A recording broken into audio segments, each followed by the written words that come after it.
আমি যেভাবে মুরগির বাজার গুছিয়ে পরিষ্কার করে ফ্রিজে রেখে থাকি সেটাই আজকে আপনাদের সাথে শেয়ার করব। আসসালামু আলাইকুম, আমি টুপুর আপনাদের সাথে আছি। কাছে দূরে যে যেখান থেকে আমার এই আজকে ব্লগ ভিডিও দেখছেন, আশা রাখি আল্লাহর রহমতে আপনারা সবাই অনেক বেশি ভালো। সকাল থেকে ভিডিওটা শুরু করেছি। যেদিন বাজার করা হয় সেদিন কিন্তু অনেক বেশি ঝামেলা থাকে।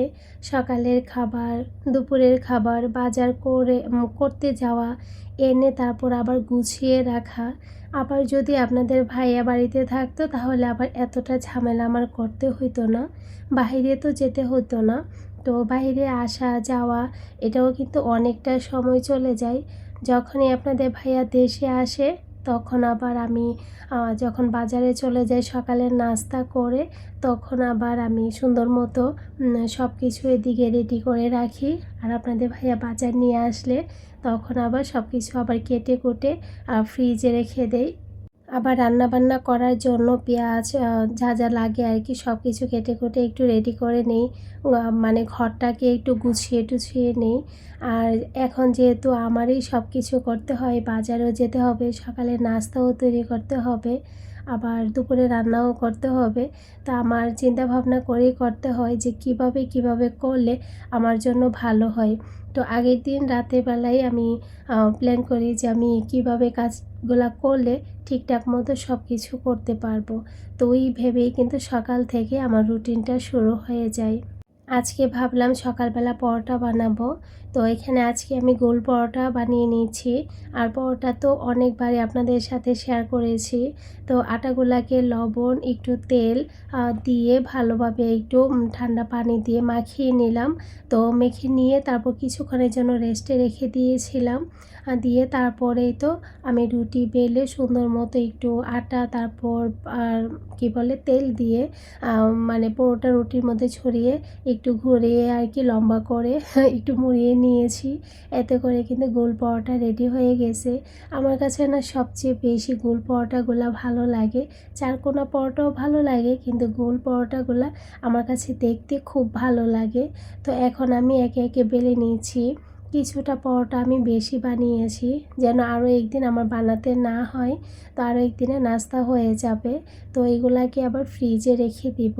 আজকে যতটুকু লাগবে ততটুকু রেখে বাকিগুলো আমি ডিপ ফ্রিজে রেখে দিব। তো আমি বেলে নিয়েছি। আর একটা যে কাগজ দেই, একটা পরোটা দেই, আবার একটা কাগজ একটা পরোটা দেই, এভাবে করে আমি পরোটাগুলো রেখে দিয়েছি। এখন আমি যে বক্সে পরোটাগুলো রাখবো ওই বক্সে রেখে দিলাম।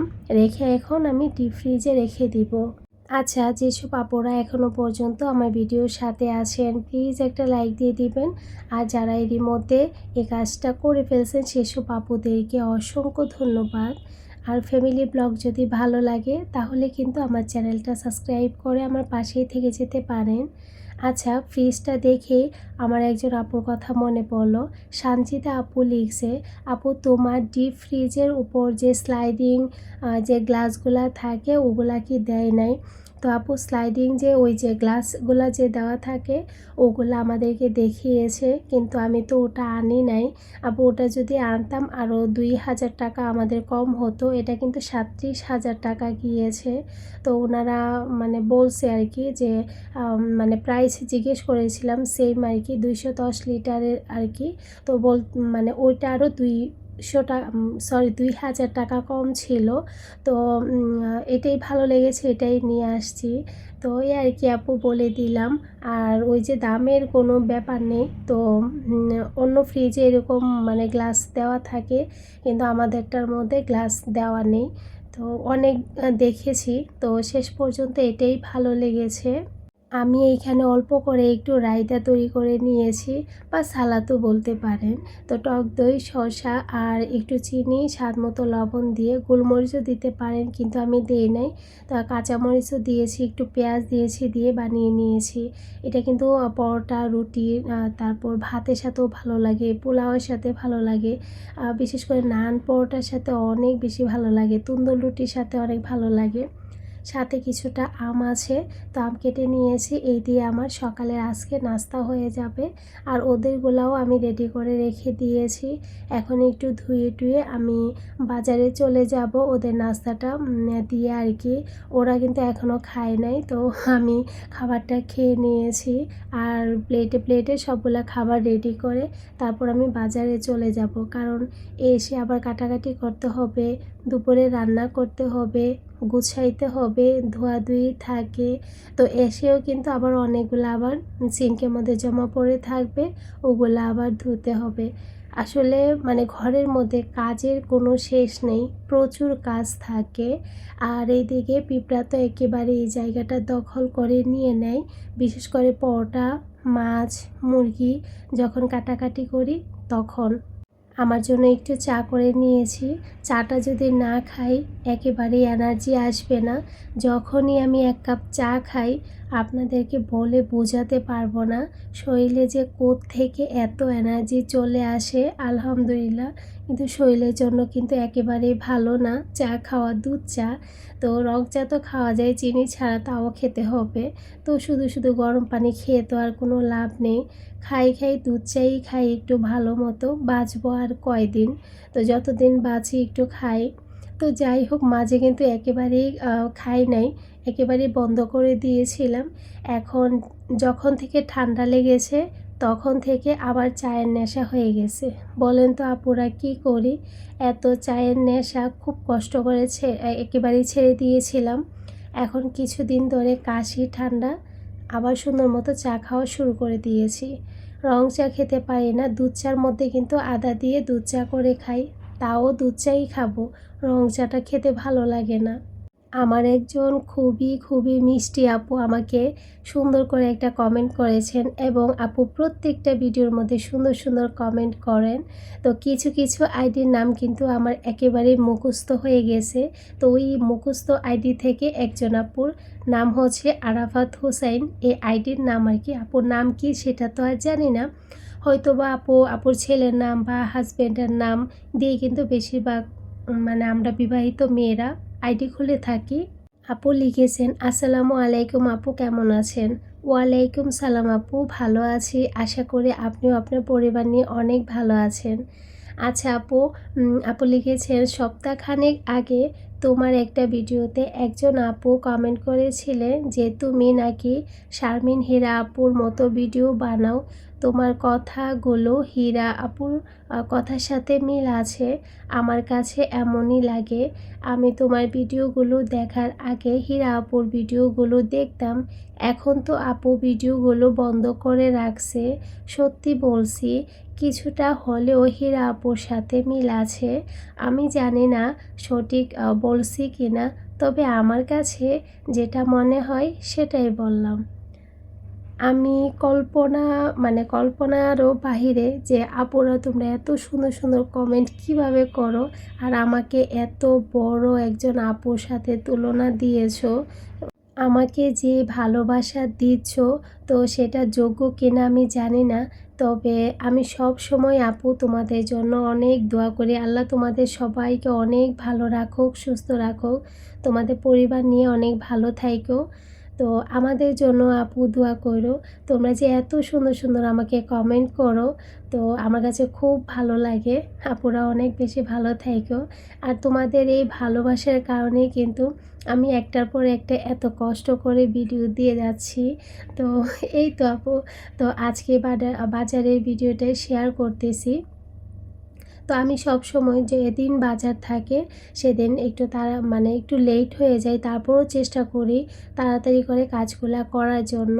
তো এদিকে মুরগিগুলা প্যাকেট থেকে খুলে নিয়েছে, এখানে ধনিয়া পাতা, পেঁয়াজ, কাঁচামরিচ, টমেটো, তো এইগুলাকে আমি আগে কেটে তারপর দা দিয়ে মুরগি কাটবো। তো তার জন্য কিন্তু আমি আগে এগুলা ধুয়ে নিয়েছি। এখন আমি মুরগিগুলাকে একটু ধুয়ে নিয়েছি। তো আস্ত মুরগিগুলা ধুয়ে নিলে কি হয়, তো আস্ত মুরগিগুলার উপরে দেখবেন যে বড় পশম থাকে, লেগে থাকে, ময়লা থাকে, এগুলা পরিষ্কার হয়ে যায়। অনেক সময় আছে আবার মনেও থাকে না, বসে পড়ি কাটাকাটি করার জন্য। তো এই তো ধুয়ে নিয়ে বসে পড়ছি।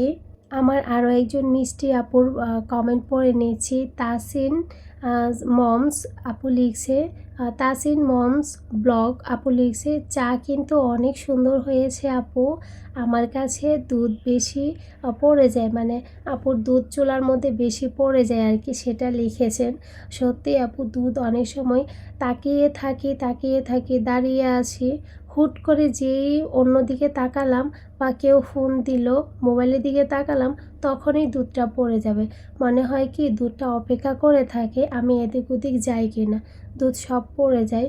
আর চুলাটা যদি বাড়ানো থাকে তো সেটা তো বলে বোঝানো যাবে না কীভাবে দুধটা যে একটা মানে বলকেই সব চুলা টুলা একদম ভরে যায়।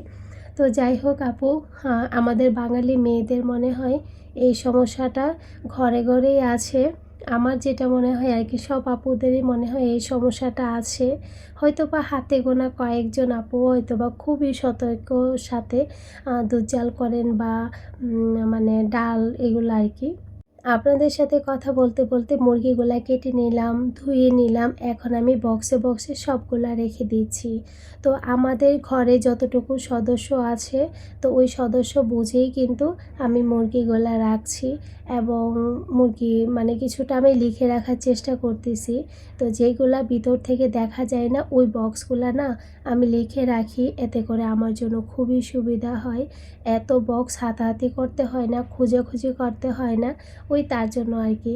আচ্ছা, কিছু আপু জিজ্ঞেস করেন আমি ভাড়া থাকি কি না, আমাদের নিজের বাসা কি না। না, আমরা মানে ভাড়া থাকি না, আমরা নিজেদের বাড়ি, নিজেদের বাসা বাড়ি আর কি।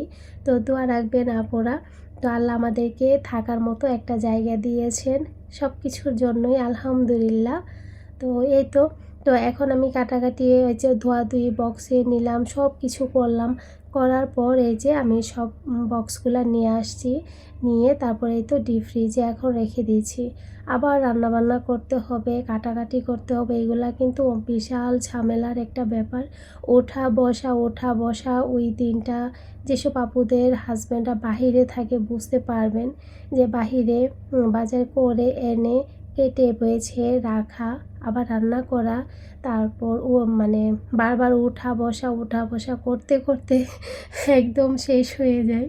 তো এইখানে আমি পিঁপড়া তো আবারও চলে আসছে, চুলার আশপাশটা, চুলার এই জায়গা যেগুলোর মধ্যে ময়লা হয়েছে এগুলো আবার হালকা করে একটু মুছে নিয়েছি।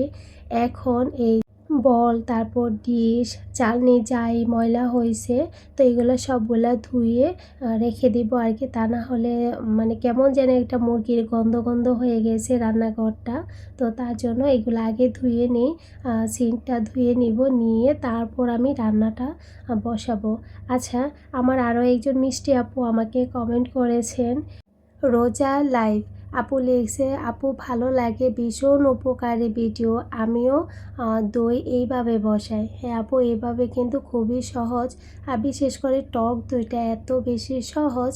আর যেহেতু রেগুলার ব্লগ ভিডিও আপনাদের সাথে শেয়ার করি, তো ওই জন্যই আপনাদের সাথে ভিডিওগুলো আর কি শেয়ার করা। আমি যখন যে কাজগুলো করি ওইগুলাই আপনাদের সাথে শেয়ার করি, আর আপুরা যে প্রশ্নগুলো করেন ওইগুলা উত্তর দেওয়ার চেষ্টা করি। আচ্ছা, খুবই মজার একটা রেসিপি আপনাদের সাথে শেয়ার করি, বাসায় ট্রাই করে দেখবেন। এখানে আমি কাঁচা কলা নিয়েছি সিদ্ধ করে, আলু সিদ্ধ নিয়েছি, এখানে সলিড চিকেন নিয়েছি, ধনিয়া পাতা, তারপর পেঁয়াজ ভেজে নিয়েছি, কাঁচা মরিচ আর হলুদের গুঁড়া, মরিচের গুঁড়া, ধনিয়া গুঁড়া, একটু গরম মশলা গুঁড়া, আদা বাটা, রসুন বাটা, মশলার মধ্যে এগুলাই আছে। তো এখন আমি সব কিছু একসাথে মেখে নেব। পরে আমি 2 টেবিল চামচের মতো বেসন দিয়েছিলাম, চাইলে বেসনের বদলে চাইলে কর্নফ্লাওয়ারও দিতে পারেন, বা এগুলা ছাড়াও ভাজা যায়।